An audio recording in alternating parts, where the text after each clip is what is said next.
Hey y'all, back with Cardboard Kingdom. Welcome back to another Disney Lorcana video. Today we're going to be discussing the pros and cons of Disney Lorcana. Let's get into it. All right, guys, today's topic comes from Reddit. We found a post from a couple days ago of someone who is a former Pokemon or current Pokemon collector. They kind of dipped their toes into Lorcana, and they want to know if it's worth it, is it investable, what are the pros and cons. And so I wrote a decently long response to it, and I kind of want to just do a video around the topic today. First, we're going to look at their post, then I'll share my pros and then my cons. Obviously, I would love to hear your guys' feedback. Do you agree with me? Do you disagree with me? What are your own pros and cons? Ultimately, just want to do some crowdsourcing of how we feel about this particular post and what your unique thoughts are. So with that being said, let's get into what they had to say. All right, guys, so starting off with the post for today's video, this is from Relative Advantage 78. They say, I traded in a bunch of bulk Pokemon today, and in return, I ripped $130 worth of Prismatic Evolutions, which that's probably not very many packs at $130 right now. Literally nothing, like less than nothing. While at the card shop, I bought my kid one pack of Lorcana, and he hits lists. He hit the Inspirational Warrior, Mickey Mouse, fantastic card, amazing art. Incredible luck, right? This is the Lorcana rabbit hole. They give you one pack that has an enchanted, and then the Lorcana gods evaporate, and you then go like 100 packs without even 100 boxes without sniffing anything. So his post says, I've been a Pokemon fan for almost as long as I've been a Disney fan. I'm about 40, and my kid is way more into Lorcana and Disney than he is Pokemon. Wow, I sounded like a boomer there. Honestly, is it worth investing? I build Pokemon Master sets and hope to hand them down. I'm pretty confident that they will hold value even if he's not interested in them because they will be worth something monetarily. The reason I do this is because when I was young, I had all the hot Magic and Pokemon cards. My parents had no idea what happened to them, and I've been on a weird mission to kind of preserve my kids' interest. I obsess over my old collections and what happened to them. Simply put, I had a falling out with my parents where I didn't talk to them for close to a decade. Once we reconciled, I started looking for my old cards, but no luck, vanished. My dad recently pulled up his eBay from 1997, and his first purchase was a first edition Charizard. That's a purchase now. He had bought me. With all that being said, I have an emotional connection to being able to help my kids in his interests, to collect, enjoy, and prosper. Is Lorcana worth the investment?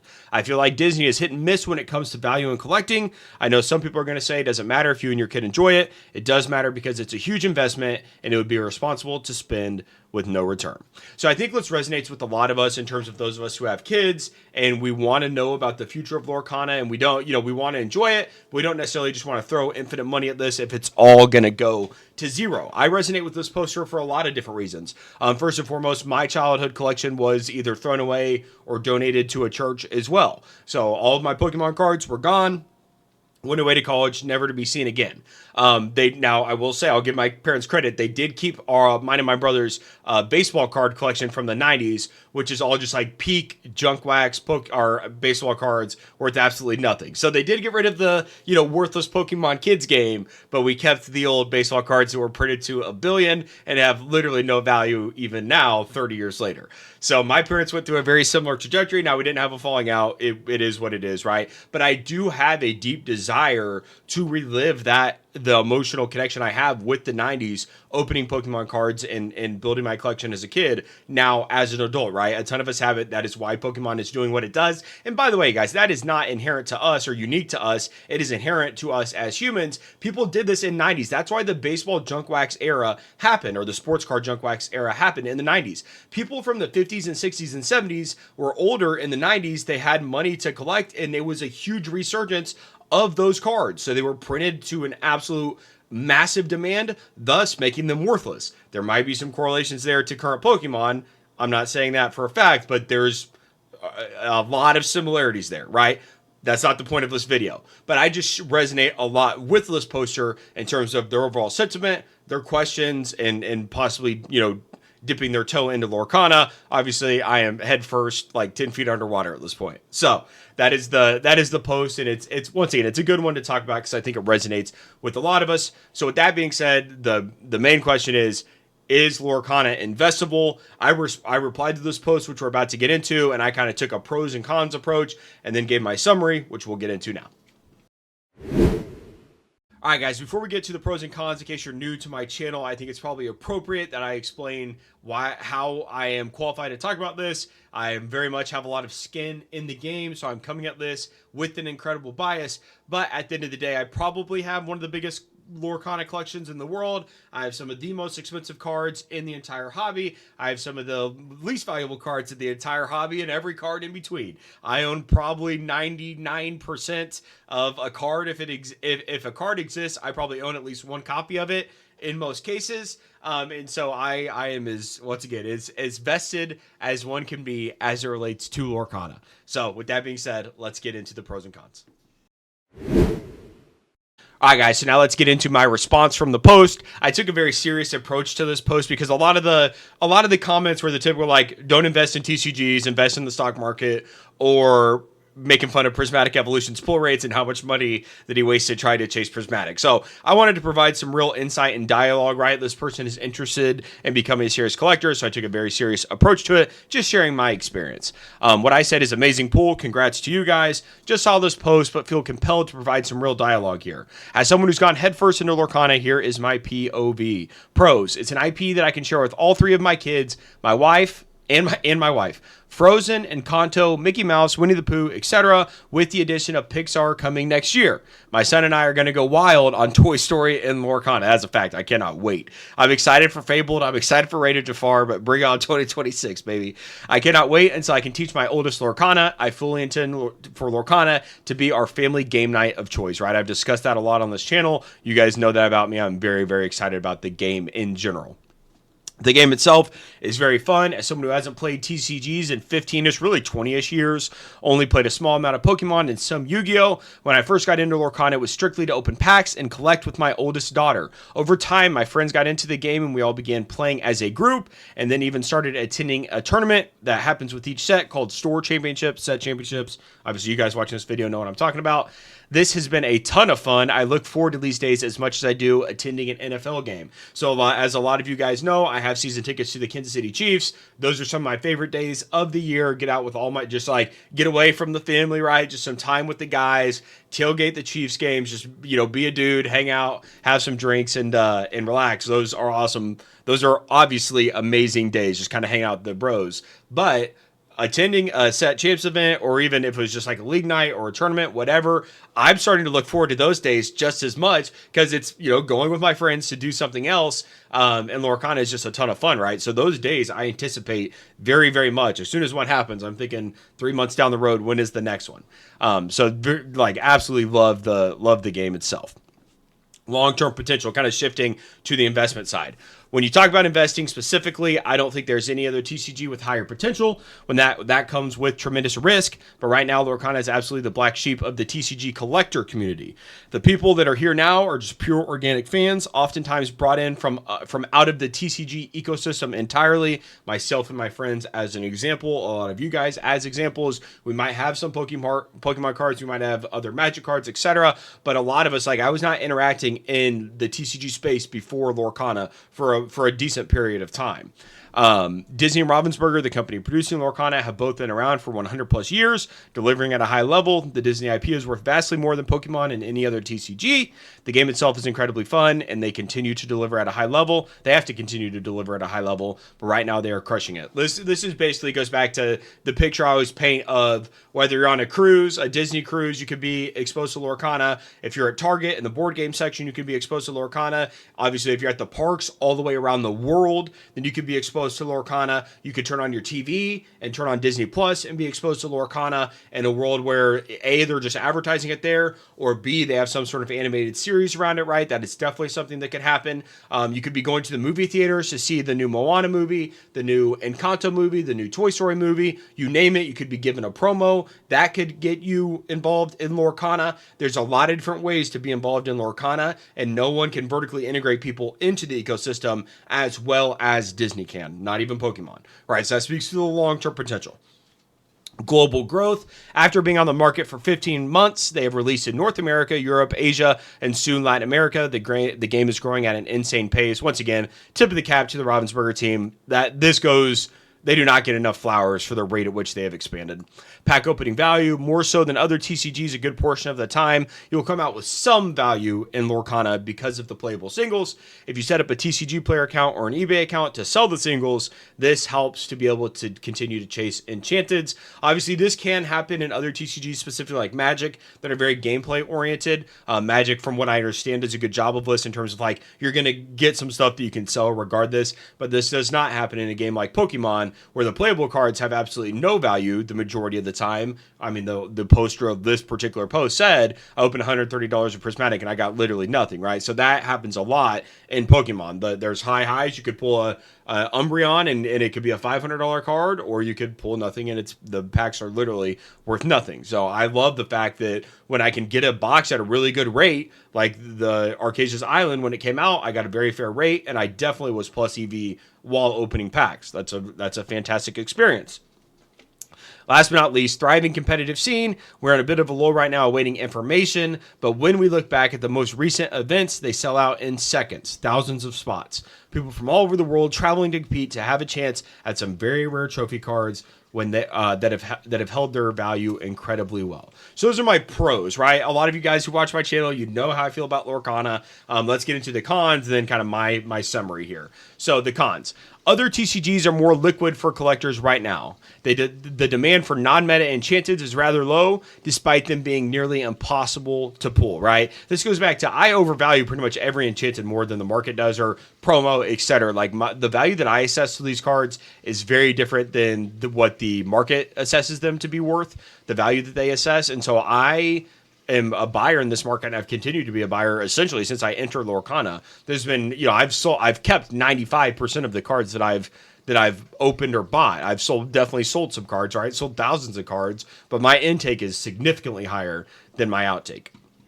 They need more art tiers. Right now, the collector base is incredibly hamstrung by only pulling enchanteds, which are very hard to pull. They have an amazing art team. They need to let them express themselves more. I have heard multiple reasons why we are getting. I've heard multiple rumors we are getting more arts and a few sets, praying this is true. I have heard from multiple people now, guys, that Fabled is going to bring in an entire new set of arts, multiple chase like tiers and things like that. I do not know that to be true. It is all completely rumor mill. It could be completely fake, but I'm praying that it's the truth. You got to think it'll be the end of the next set, right? In terms of Lorcana, or I guess the next season. Lorcana like sets or seasons are typically last 4 releases. So we had obviously the first chapter through Ursula's Return. The new set, we got a new enchanted style with Shimmering Skies through Reign of Jafar. And then now we'll be into the next set with Fabled, which should introduce a lot of new things to the game from what I'm hearing. Very, very excited for Fabled. The game is very new. Release of the first chapter was September 2023, which creates a disgusting amount of risk. While I believe in the future of Lorcana, this could all come crashing down very quick. This cannot be stated enough. If Ravensburger did something that Disney didn't like, they could revoke the license at any given time. Obviously, Ravensburger and Disney have a partnership that's a lot deeper than just Lorcana, but I believe that Lorcana is probably the most valuable connection that they have at this time, and definitely the most potential moving forward, right? That's why they're expanding globally. So the fact that Ravensburger didn't create this game or own this game and it's being licensed, there's, things can just go wrong. Things go wrong in business all the time. And so if something were to be the plug to be pulled on that, or whether it doesn't take off the ground as fast as Disney likes, they do something Disney doesn't like, et cetera, it could come crashing down in a moment's notice. True rarity. Pokemon has hundreds of cards that are very limited in total print count. These don't really exist in Lorcana. The really rare cards here are 500-ish plus copies in most cases. D23 2022 box set, serialized Mickey, etc. As someone who enjoys grails and truly rare cards, this is something I struggle with. This is something that I've talked about a lot. The rarity of a Lorcana card is not as rare as I would like. That is something Ravensburger has stated from the beginning that they are trying to solve for. They do not want these super exclusive cards that are going to be selling for millions of dollars. Now, I knew that when I dipped my toe in Lorcana, and obviously I've been swept up way down river now. But when I started, that was definitely a big con I had. I'm somewhat over it, but it does still bother me, the idea that like I mean, I'm not going to have the one of one worlds card, right? So the idea, like, I don't have $100,000 to spend on it, $1 million to spend on it, whatever it is. I just don't have the purchasing power, so I'm never going to have that card. That card's never going to be available like a Pokemon Illustrator was. The entire world has changed, so the likelihood that me myself and have that card in my collection is incredibly unlikely, like sub 1%. So obviously I've collected a lot of like unique error cards and things like that to give my collection some uniqueness, but the true rarity of Lorcana does not exist like it does in Pokemon. All right, here's my summary, guys. About 15 months ago, my daughter opened a pack of the first chapter with me. She started screaming that we pulled an Elsa. The Elsa was an uncommon Snow Queen.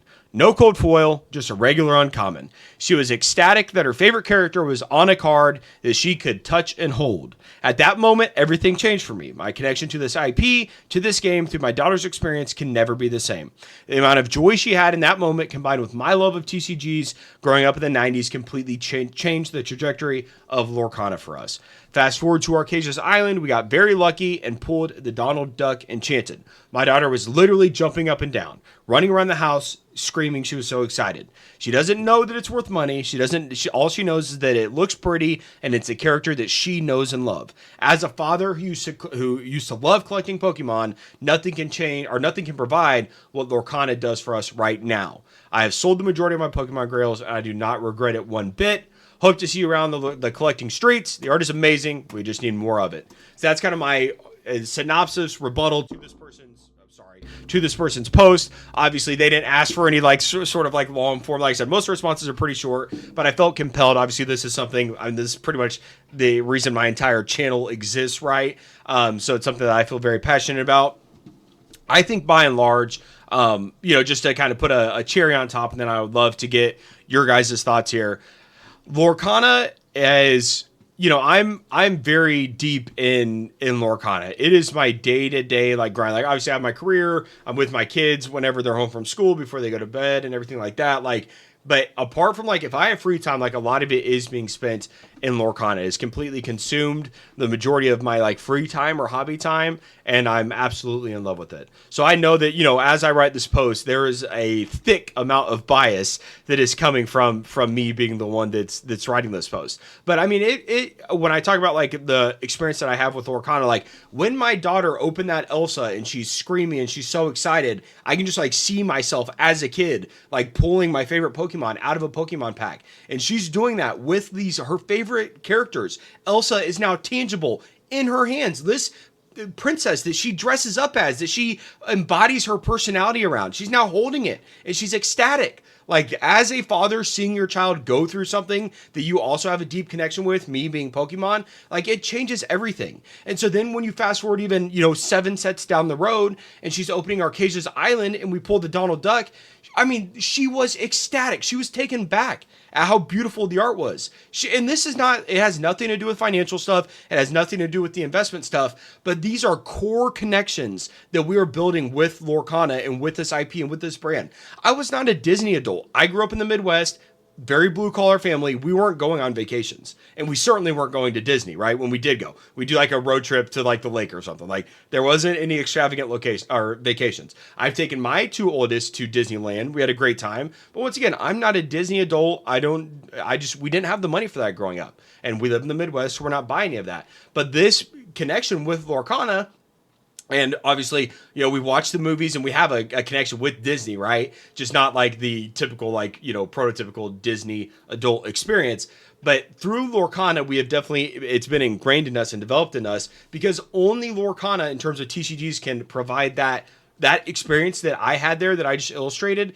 It changed me at a core level because I realized I can enjoy Pokemon like I used to through my kids, and they love it too, right? I didn't tell my daughter that she has to love opening a pack and pulling an Elsa or pulling an Enchanted or whatever. She naturally loves it, right? It's innate in us to hold and make our favorite imaginary things tangible, and the fact that we're going to be able to get to play the game and things like that down the road just amplify that experience. And once again, that is very unique to me and my circumstances and my situation, but no other TCG can provide provide that to me. And that is why I think Lorcana has amazing potential long term. Because I know that I'm not the only one that does not resonate with the new Pokemon. I have no desire to go and buy a Shrouded Fable ETB full of Pokemon that I don't know. I don't think the art looks good, and I do not connect with the IP.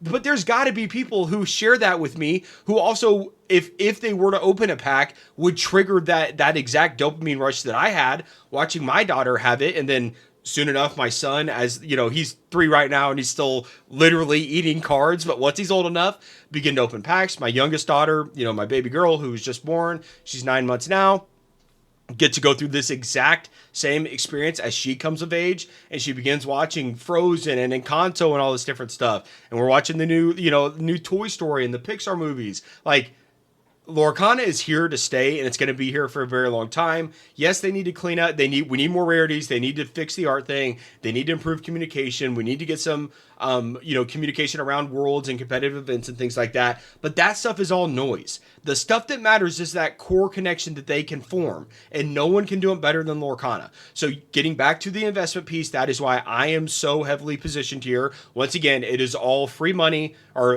free money. It's all money. It could go to zero tomorrow, and it does not change the financial impact of me or my family at all. I'm not over leveraged. I have a retirement account. We have our bills paid, et cetera, all the kind of table stakes that I always talk about. But in terms of overall potential for a TCG, nothing can touch Lorcana. Nothing can deliver this experience for me as a person.